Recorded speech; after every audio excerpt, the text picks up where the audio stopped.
പ്രശ്നം കേട്ടോ. ഇറച്ചിക്കോഴികളിൽ അതികഠിനമായിട്ടുള്ള ബാക്ടീരിയകളാണ് അടങ്ങിയിരിക്കുന്നത്. പ്രത്യേകിച്ചും കേരളത്തിൽ വിൽപ്പന ചെയ്യുന്ന ഇറച്ചിക്കോഴികളിൽ ഒരു പഠനം, ICMRൻ്റെ വലിയൊരു പഠനമാണ് പുറത്തു വന്നിരിക്കുന്നത്. നമുക്കറിയാം, ഇറച്ചികൾ ഇഷ്ടപ്പെടാത്തവരായിട്ട് ആരാണുള്ളത്? ഈ പഠനം സൂചിപ്പിക്കുന്നത് എന്തൊക്കെയാണ്? നമുക്ക് എന്തൊക്കെയാണ് അതിൽ നിന്ന് മനസ്സിലാക്കാനുള്ളത്? അതായത് ഈ സമീപകാലത്ത് കഴിഞ്ഞ കുറച്ച് വർഷങ്ങളായിട്ട് നമ്മൾ വലിയ തോതിൽ ഈ പല രോഗങ്ങൾക്കും ആൻറ്റിബയോട്ടിക്കുകൾ കൊടുക്കുമ്പോൾ ഏൽക്കുന്നില്ല. അപ്പം ഇതിനെ തുടർന്നുള്ള പരീക്ഷണങ്ങളും ഗവേഷണങ്ങളുമാണ്, പരിശോധനകളുമാണ് ഈ ഞെട്ടിക്കുന്ന വിവരത്തിലേക്ക് എത്തിച്ചത്. അതായത് നമ്മുടെ ശരീരത്തെ ബാധിക്കുന്ന ബാക്ടീരിയകൾക്ക് ആൻറ്റിബയോട്ടിക്കുകളെ അതിജീവിക്കാനുള്ള ശക്തിയുണ്ട്. അത് ശക്തി ആർജിച്ചിരിക്കുന്നു, കൈവരിച്ചിരിക്കുന്നു. ഇത് കുറച്ച് നാൾ മുമ്പ് തന്നെ വിവരങ്ങൾ പുറത്തു വന്നതാണ്. ഇപ്പോൾ ഈ ICMR, Indian council for medical റിസർച്ചും national institute of nutrition Hyderabad അവർ നടത്തിയ ഒരു സംയുക്ത പഠനത്തിലാണ് തെലങ്കാനയിലും കേരളത്തിൽ പ്രത്യേകിച്ചും തെക്കൻ ജില്ലകളിൽ, കൊല്ലം, ആലപ്പുഴ, തിരുവനന്തപുരം തുടങ്ങിയ തെക്കൻ ജില്ലകളിൽ ഇറച്ചിക്കോഴികളിൽ മാരകമായ തോതിൽ ബാക്ടീരിയകൾ ഈ ശക്തി ആർജിച്ചിരിക്കുന്നതായിട്ട് കണ്ടെത്തി. അതായത് ഈ ബാക്ടീരിയകൾക്ക് ബാക്ടീരിയകളുടെ DNA അടക്കം നമുക്കറിയാമല്ലോ. ഇതിനകത്തൊക്കെ ഇത് ചില വളരെ മൈന്യൂട്ടായിട്ടുള്ള, നമുക്ക് കണ്ണുകൊണ്ടൊരിക്കലും കാണാൻ പറ്റാത്ത ഒരു ജീവി വർഗമാണിത്. അതിൻ്റെ DNAയിലും അതിന് ഒരു സ്ട്രക്ചറൊക്കെ ഉണ്ട്. നമ്മുടെ ശരീരത്തിലെ കോശം പോലെ തന്നെ ഈ ബാക്ടീരിയകൾക്കൊക്കെ അതിനൊരു സ്ട്രക്ചറുണ്ട്. അതിൽ ഒരു പാളി ഉണ്ടാവുകയാണ്. ആ പാളി ഒരു പടലം, ഒരു കവറിങ് ഉണ്ടാവുകയാണ്. ആ കവറിങ് എന്ന് പറയുന്നത് പുറത്തുനിന്ന് ഈ ആൻറ്റിബയോട്ടിക്കുകൾ വന്നാൽ, ഇതിനെ കൊല്ലാൻ വന്നാൽ അതിനെ പ്രതിരോധിക്കും. ഇതൊരു മാരകമായ അവസ്ഥയാണ് നോക്കണേ. മരുന്ന് കഴിച്ചാൽ ഏക്കില്ല, ആൻറ്റിബയോട്ടിക്കുകൾ കഴിച്ചാൽ ഏക്കില്ല എന്നൊരവസ്ഥ വന്നിരിക്കുകയാണ്. അതായത് ബ്രോയിലർ കോഴികളിലാണ് ഇത് കൂടുതലായിട്ട് കണ്ടുവരുന്നത്. അവർ ചെയ്തത് എന്താണെന്ന് വെച്ചാൽ, ഈ വിവിധ മേഖലകളിൽ നിന്ന് കോഴിയുടെ വിസർജ്യം, ഈ കോഴിക്കാഷ്ടം ഉണ്ടല്ലോ, അത് ശേഖരിച്ചാണ് അവർ ഈ പഠനം നടത്തിയത്. അങ്ങനെ ആ പഠനത്തിൽ ശേഖരിച്ചിട്ട് അതിൻ്റെ DNA വേർതിരിച്ചെടുത്താണ് പഠിച്ച് ഈ രഹസ്യം മനസ്സിലാക്കിയത് അവർ, എന്തുകൊണ്ട് ഇത് സംഭവിക്കുന്നില്ല എന്ന്. അപ്പോൾ ഈ എന്താ പറയണ്ടേ, ബ്രോയിലർ കോഴികളിൽ വരുന്ന ബാക്ടീരിയ, അതിന് ഈ വലിയ തോതിൽ നമ്മളിപ്പം പോൾട്രി ഫാമുകൾ നടത്തി കോഴികളെ വളർത്തുകയാണ്. അപ്പോൾ കോഴികൾക്ക് നമ്മൾ ആൻറ്റിബയോട്ടിക്കുകൾ കൊടുക്കുന്നുണ്ട്. അങ്ങനെ കോഴികൾ എന്ന് വെച്ചാൽ ഈ ഒരുമിച്ച് വളർത്തുമ്പോഴത്തേക്കും രോഗം വന്നാൽ പെട്ടെന്ന് പകരും. മനുഷ്യരെ പോലെ അല്ലല്ലോ, ഒറ്റയടിക്ക് ആയിരക്കണക്കിന് കോഴികളെ അങ്ങ് ബാധിക്കും. ഇപ്പം നമ്മൾ കാണുന്നുണ്ടല്ലോ താറാവുകൾ കൂട്ടത്തോടെ ചത്തൊടുക്കുന്നതൊക്കെ. അപ്പോൾ ഇതിനെല്ലാം ഈ ആൻറ്റിബയോട്ടിക്കുകൾ കൊടുത്ത് രോഗം വരാത്ത ഒരു സാഹചര്യത്തിലേക്ക് നമ്മളിതിനെ വളർത്തിയെടുക്കുകയാണ്. അപ്പോൾ പക്ഷേ ഈ രോഗം വരാത്ത സാഹചര്യത്തിൽ ഈ ഇറച്ചിക്കോഴികളിൽ ബാക്ടീരിയകൾ ഈ പറഞ്ഞതുപോലെ രോഗപ്രതിരോധ ശക്തി നേടുന്നത് പോലെ ഇത് ഈ ആൻറ്റിബയോട്ടിക്കിനെതിരായ ഒരു ശക്തി നേടുകയാണ്. ആൻറ്റിബയോട്ടിക്കുകളെ അതിജീവിക്കാനുള്ള ശക്തി നേടുകയാണ്. അതവർ രണ്ട് തരത്തിലാണ് പറയുന്നത്, രണ്ട് തരം ബാക്ടീരിയകളിലാണ് അത് പറയുന്നത്. Gram negative, gram positive. അതിൽ ഈ ഗ്രാം നെഗറ്റീവ് ആണ് ഏറ്റവും അപകടകാരി എന്നാണ് പറയുന്നത്. ആ മരുന്നുകൾ ഏൽക്കാത്ത അധിക സുരക്ഷാ പാളി അതിനുണ്ടാകുകയാണ്, ഒരു കവറിങ് ഉണ്ടാകുകയാണ്. അതാണ് ഏറ്റവും മാരകമായ അവസ്ഥ. ഇത് നമുക്ക് ഈ ന്യൂമോണിയ വരാറുണ്ട്. ന്യൂമോണിയയിൽ ക്ലബ്സില്ല സ്റ്റെഫലോകോക്കസ് എന്ന് പറയുന്ന ഒരു ഈക്കോളി ബാക്ടീരിയ, അതുപോലെ സ്കിൻ ഡിസീസിന് കാരണമായിരിക്കുന്ന സ്റ്റെഫലോകോക്കസ് ബാക്ടീരിയ, ഇവയൊക്കെയാണ് കണ്ടെത്തിയിരിക്കുന്നത്. അപ്പം ന്യൂമോണിയ വന്നിട്ട് ആൾക്കാർ, ഇപ്പം നമുക്കറിയാം കോവിഡ് വന്നതിന് ശേഷം ആൾക്കാരിൽ ന്യൂമോണിയ വരുന്നത് വലിയ അപകടം ചെയ്യുന്നുണ്ട്. ഇപ്പം CPMൻ്റെ അഖിലേന്ത്യാ ജനറൽ സെക്രട്ടറി സീതാറാം യെച്ചൂരി, അദ്ദേഹം മരിച്ചത് എങ്ങനെയാണെന്ന് നമുക്കറിയാം. ന്യൂമോണിയ ആയിരുന്നു. ന്യൂമോണിയ വന്നിട്ട് ചികിത്സിച്ചിട്ട് ശരിയാകുന്നില്ല. അദ്ദേഹത്തിന് മരുന്നുകളോട് ബോഡി റിയാക്ട് ചെയ്യുന്നില്ല, മരുന്നുകൾ ശരീരത്തിൽ ഏൽക്കുന്നില്ല. അങ്ങനത്തെ ഒരു അവസ്ഥയായിരുന്നു അദ്ദേഹത്തിന്. അപ്പോൾ ഇതിനെല്ലാം ഇപ്പോൾ സീതാറാം യെച്ചൂരി മരിച്ചതിന് കാരണം ഇതാണെന്നല്ല ഞാൻ പറയുന്നത്. പക്ഷെ പൊതുവേ ഈ ന്യൂമോണിയയ്ക്ക് കാരണമായിരിക്കുന്ന ക്ലബ്സില്ല സ്റ്റെഫലോകോക്കസ് എന്നാണ് ആ ബാക്ടീരിയയുടെ പേര്.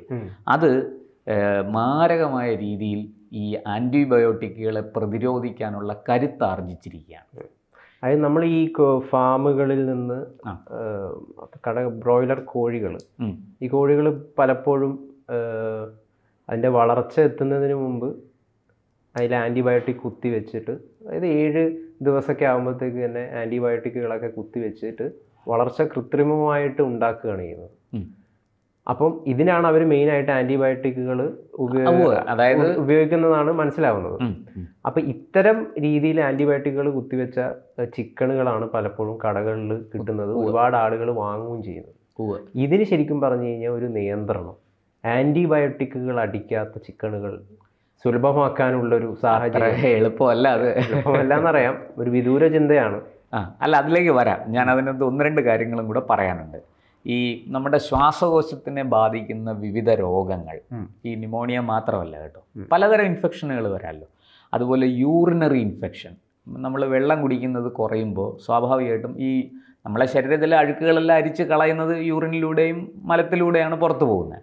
അപ്പോൾ ആ മനുഷ്യ വിസർജ്യങ്ങളിൽ വരുന്ന പ്രശ്നം, അതിൽ യൂറിനറി ഇൻഫെക്ഷൻ, പിന്നെ വയറ്റിലെ അണുബാധ, കുടലിൽ വരുന്ന അണുബാധ, അത് വലിയ അപകടമാണ്.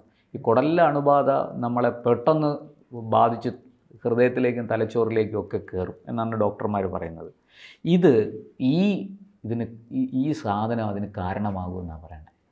ഈ ബാക്ടീരിയകൾ, അതായത് ആൻറ്റിബയോട്ടിക്കുകൾക്കെതിരായ പ്രതിരോധ ശക്തി ആർജിച്ച ബാക്ടീരിയകൾ ഈ പറഞ്ഞതുപോലെ വളരെ പെട്ടെന്ന് യൂറിനറി ഇൻഫെക്ഷനും ശ്വാസകോശത്തിൽ ഇൻഫെക്ഷനും ഉദരത്തിൽ ഇൻഫെക്ഷനും അണുബാധ ഉണ്ടാക്കി ഈ ശ്വാസകോശത്തിൻ്റെ പ്രവർത്തനവും യൂറിനറി സംവിധാനങ്ങളെ തകർക്കലും ഉദര സംബന്ധമായ രോഗങ്ങളും ഒക്കെ വരുത്തി വെക്കും എന്നാണ് പറഞ്ഞത്. ഇതിന് കാരണം നമ്മൾ ഈ പറഞ്ഞതുപോലെ ഇത് വിശദമായൊരു പഠനം അവർ നടത്തി സർക്കാരിലേക്ക് റിപ്പോർട്ടൊക്കെ കൊടുത്തിട്ടുണ്ട്. ഈ റിപ്പോർട്ട് എന്താ പറയണ്ടേ, ഇത് കുറച്ച് നാളായി നമ്മൾ ഈ വിവരം അറിഞ്ഞിട്ട്. അതായത് ഈ പല രോഗാണുക്കളും ആൻറ്റിബയോട്ടിക്കുകളെ അതിജീവിക്കാനുള്ള കരുത്ത് ആർജിച്ചിരിക്കുന്നു എന്ന് മുമ്പ് തന്നെ വിവരം പുറത്തു വന്നതാണ്. ഇപ്പം നമ്മളിപ്പോൾ ഏറ്റവും ലേറ്റസ്റ്റ് ആയിട്ട് വന്നിരിക്കുന്നത് ഇറച്ചിക്കോഴികളുടെ കാര്യത്തിലാണ് ഈ പുറത്തു വന്നിരിക്കുന്ന വിവരം. പിന്നെ അതുപോലെ ഇത് നടത്തിയിരിക്കുന്നത് ICMR-ലെ ശാസ്ത്രജ്ഞൻ ഡോക്ടർ ഷോബി വേളേരി, അദ്ദേഹത്തിൻ്റെ നേതൃത്വത്തിൽ അജ്മൽ അസീം, പ്രാർത്തി സാഗർ, N സംയുക്തകുമാർ റെഡ്ഡി, ഈ സംഘമാണ് ഈ പഠനം നടത്തി ഈ റിപ്പോർട്ട് ഇപ്പോൾ പുറത്തുവിട്ടിരിക്കുന്നത്. ഇത് ശരിക്കും ഒരു ഇൻ്റർനാഷണൽ ജേണലിൽ ഇത് പ്രസിദ്ധീകരിച്ചു.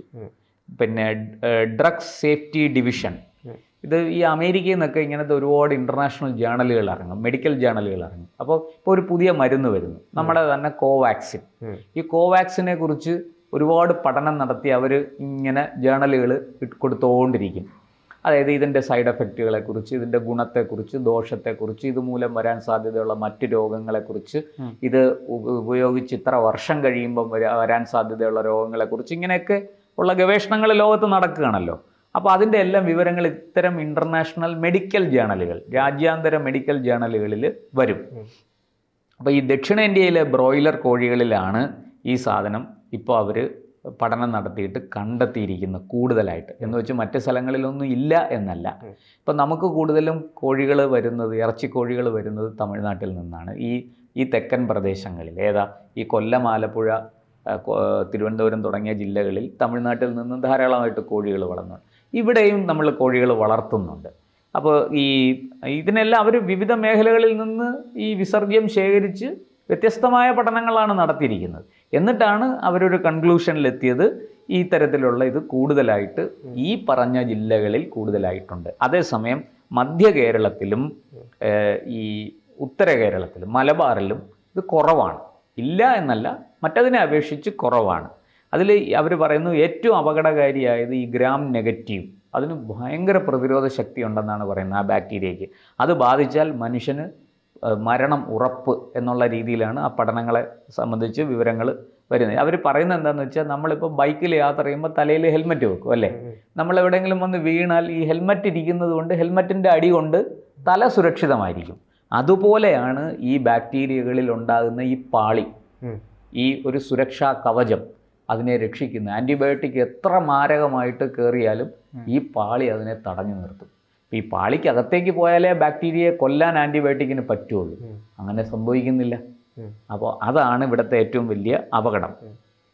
ഈ ഈ ഗ്രാം നെഗറ്റീവിൻ്റെ കാര്യമാണ് അവർ ഏറ്റവും കൂടുതലായിട്ട് എടുത്ത് പറയുന്നത്. ഓക്കെ, അത് മനസ്സിലായി.